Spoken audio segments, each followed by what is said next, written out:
निपुण भारत, निपुण भारत।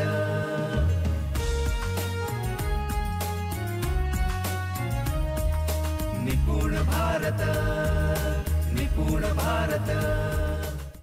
मग आता बघा, आता प्रश्न हा समजून घ्यायचा आहे आपल्याला, किंवा मुद्दा हा समजून घ्यायचा आहे की आगुल हाणण्याचं कौशल्य आता त्या लोकांकडे आहे का? आहे। आताही जर तुम्ही खेड्यागावात गेले तर तुमच्याकडे आगुल हाणणारे लोक भेटतील का? त्याचं उत्तर आहे हो, भेटतील। पण असं असूनही तुमच्याकडे कोणी आगुल हाणायला चला असं म्हणायला येते का? नाही।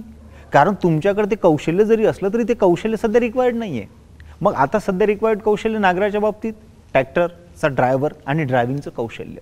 तर आता युजफुल कोण आहे? ट्रॅक्टरचा ड्रायव्हर। आणि युजलेस कोण आहेत? ते जे काही नांगर हाणणारी मंडळी होती ती। पण मित्रांनो, पुढच्या 15 वर्षानंतर शेताच्या नांगराच्या बाबतीतलं काय भविष्य असेल असं वाटते? तर होऊ शकते की पुढच्या 15 वर्षानंतर तुम्ही कोणीतरी असं लॅपटॉप घेऊन बसलेलं असेल आणि तो इथूनच काहीतरी ऑपरेट करेल, अशी कितीतरी रोबोट जे ट्रॅक्टरप्रमाणे बनलेले असतील जातील आणि 600-500 एकर नांगरून येतील। आता 1 एकर नांगरायला 1 किंवा 2 तास लागतात, पूर्वी ते 2 दिवस लागायचे। 1 आणि 2 तास दोन्ही बरोबर आहे बरं। कसं? जर आपण गुत्त दिलं, गुत्त म्हणजे उधड दिलं, तर तो 1 तासात 1 एकर नांगरतो, आणि जर त्याला घंट्याने सांगितलं तर मग 1 एकराला 2 तास लावतो। याच्या अर्थाने ते दोन्ही बरोबर आहेत। पण सध्या आम्हाला 1 तास लागतो 1 एकर शेत नांगरायला, आणि भविष्यात 15 वर्षानंतर कदाचित 600-500 एकर पण एका तासामध्ये होऊन जाईल। आणि व्यक्ती किती लागणार? एकच। मग आता सध्या युजफुल कोण आहे? ट्रॅक्टरचा ड्रायव्हर। पण 15 वर्षांनी तो काय होणार आहे? युजलेस, युवल नोआ हरारीच्या भाषेमध्ये। तर आता हे समजून घ्यावं लागेल की 15-15-15 असं 45 वर्षात नांगरण्याच्या बाबतीत काय कौशल्य बदलली? तर जी कौशल्य बदलली ती गेल्यानंतर आपल्याला ही बाब लक्षात येते। जसं एक दुसरं उदाहरण आम्ही युजलेसच्या अनुषंगाने देतो, जे फार महत्त्वाचं आहे। पुण्यामध्ये एक गल्ली आहे ज्याला छपाई गल्ली सारखंच एक टोपण नाव पडलं होतं, की तिथे सर्व प्रिंटिंग प्रेसचा उद्योग आहे। आता तिथला सगळा प्रिंटिंग प्रेसचा उद्योग बंद पडलाय। कोणी स्टेशनरीचं दुकान टाकलंय, कोणी कटलरीचं दुकान टाकलंय, असे छोटे मोठे काहीतरी उद्योग करतायत। सगळ्यांचे उद्योग ठप्प झाले। छपाई, त्या प्रिंटिंग प्रेस बंद पडल्यात। का बरं? कारण आता प्रिंटिंग प्रेसच्या जागी डिजिटल मीडियाने जागा घेतली आणि पोस्टर, बॅनर वगैरेच्यासाठी सगळ्या डिजिटल गोष्टी सुरू झाल्यात, त्यामुळं ते काम बाजूला पडलं।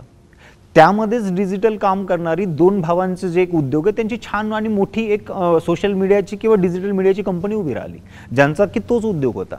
मुद्दा आपण हा समजून घेतोय की बाकीची दुकानं बंद पडली आणि या दोघांचं चांगलं भविष्य आहे। चांगलं भविष्य काय आहे? तर त्या क्षेत्रामध्ये जे जे बदल होत गेले ते बदल त्यांनी स्वतः स्वीकारले, तसे ते शिकत गेले, आणि म्हणून त्यांच्यामध्ये ती गोष्ट घडली। आपण समजून घेतोय की जर आपल्याला युजफुल राहायचं असेल तर आपल्याला सतत शिकावं लागेल, आणि सतत शिकायचं असेल तर त्याच्यासाठी आपल्याला सतत अपडेट व्हावं लागेल। तर सतत अपडेट होण्यासाठी सतत शिकणे, पण सतत शिकायचं असेल तर आपला खूप मोठा प्रॉब्लेम आहे। आपला प्रॉब्लेम काय? आपला प्रॉब्लेम आहे की जोपर्यंत कोणीतरी आम्हाला शिकवत नाही तोपर्यंत आम्ही शिकत नाही।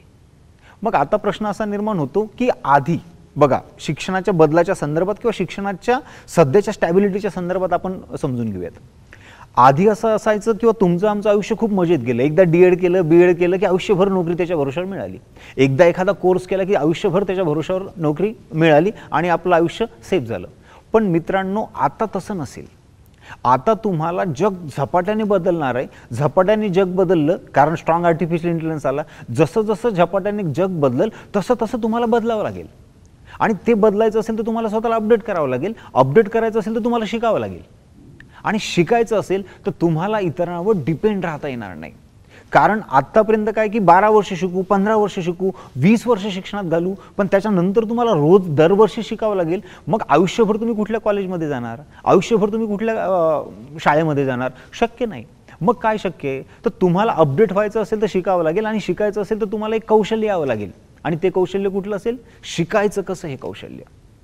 तर आपली मुलं जर भविष्यासाठी तयार करायची असतील तर आपल्या शाळेमध्ये काय घडलं पाहिजे? आपल्या शाळेमध्ये शिकवायचं नाही तर शिकायचं कसं याबाबत काम झालं पाहिजे।